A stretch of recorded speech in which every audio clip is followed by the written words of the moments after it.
En compagnie toujours d'Arnaud Chambert-Prota, de Marie-Pierre Gauthier et de Stéphanie Chaudet, donc pour la compagnie des familles. Juste avant la pause, Stéphanie, on parlait du recrutement et des diplômes nécessaires à celles et ceux qui éventuellement vont devenir vos collaboratrices. Pour l'instant, on n'a encore pas appliqué parce que c'était dans les tuyaux, ça, les acquis de compétences et de savoir-faire. On en parlait, il n'y a pas besoin d'avoir de diplôme, il suffisait d'avoir quelques années d'expérience. Alors, on prend effectivement des personnes qui ont 3 ans d'expérience donc dans la garde d'enfants au domicile des parents, donc bien sûr déclarées, donc je leur demande les feuilles de salaire à l'appui, mais également je dirais que la profession se professionnalise, met en avant les compétences de ces femmes et hommes. Il y en a très peu, mais d'ailleurs les mamans les réclament. Pour rentrer chez le particulier et faire un travail, je dirais, propre, avec des critères de sélection, d'hygiène, de sécurité qui sont assez importants lorsque on gère des enfants au quotidien.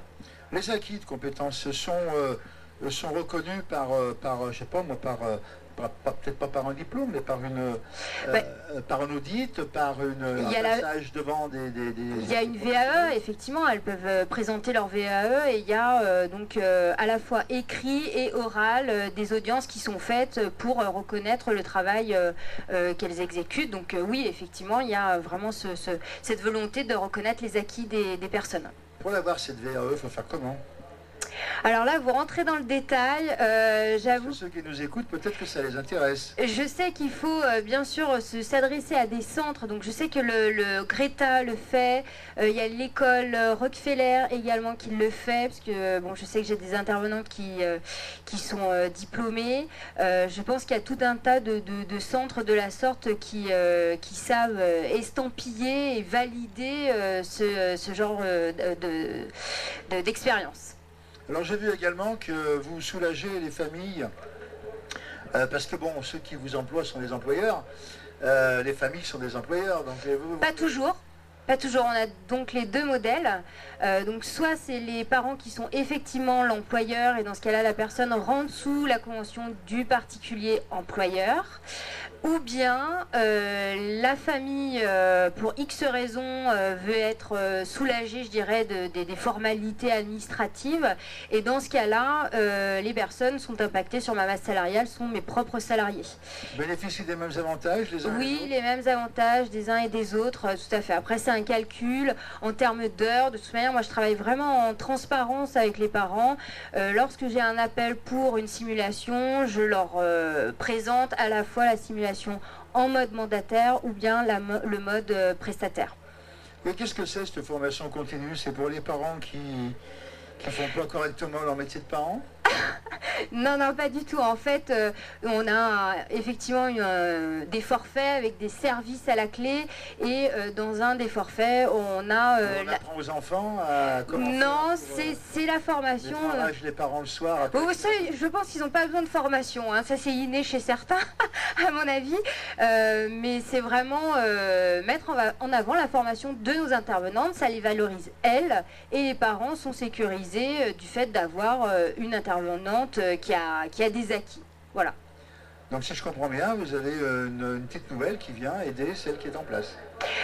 Non, la personne part dans un centre, suit un cursus qu'elle-même a choisi avec une thématique. Donc je sais qu'il y a des thématiques sur tout ce qui est éveil via le livre, ça se fait énormément, ça se développe. Également tout ce qui est hygiène, on peut avoir parfois on pense savoir faire et finalement c'est pas forcément de la sorte qu'il faut faire. Donc voilà, elles suivent des cursus avec des thématiques et elles ont un nombre d'heures qui est validé et qui attestent qu'elles sont bien formées. Vous êtes combien maintenant dans votre petite entreprise qui ne connaît pas la crise? Parce que là, ça, c'est bon, Vous surfez sur quoi? Vous surfez sur une mode ou sur une demande? Non, sur une demande, oulala, on avait des demandes bien avant d'ouvrir l'agence, ce qui était quand même assez confortant. Donc on surfe sur une demande réelle qui s'impose aux parents au quotidien quand ils veulent concilier vie de famille, vie professionnelle et faire correctement les choses parce que les enfants, bah voilà, on respecte leur rythme, leur éveil, leur façon de vivre, de s'épanouir et de grandir. Marie-Pierre, ça c'est les nouveaux métiers. Vous en avez des entreprises justement de garde de gamins au sein du Club 69? Oh, très certainement, je ne connais pas tout le monde et comme je le disais tout à l'heure, le Club Affaires 69 rassemble au niveau du hub de Viadeo plus de 4700 personnes et Arnaud disait presque 5000. Donc effectivement, je ne connais pas tout le monde, mais le principe d'un club, d'un réseau, c'est effectivement de fédérer. Et on pourrait tout à fait imaginer que cette société, la Compagnie des Familles, devienne l'un des partenaires du club. Parce qu'une des particularités du Club Affaires 69 est que nous avons des partenaires au service de nos adhérents, des partenaires qui sont là pour répondre aux préoccupations de nos adhérents. Alors, ces partenaires, pour faire simple et clair, quand on est un professionnel, on peut avoir besoin de salles de séminaires. Bien entendu, nous avons des hôtels, dont l'hôtel qui nous accueille ici ce soir, mais aussi le Novotel ou NH Hôtel. Nous proposons aussi à nos adhérents des partenaires de type gestion, où là nous avons la société Afreco par exemple, qui est capable de faire de la veille commerciale, hein, ça c'est essentiel. Nous avons aussi bien entendu des restaurants pour le côté bouche, mais aussi des caves, la cave Gilles Granger qui est un de nos partenaires fidèles. Vous-même en tant que radio, Lyon Première, ça c'est essentiel.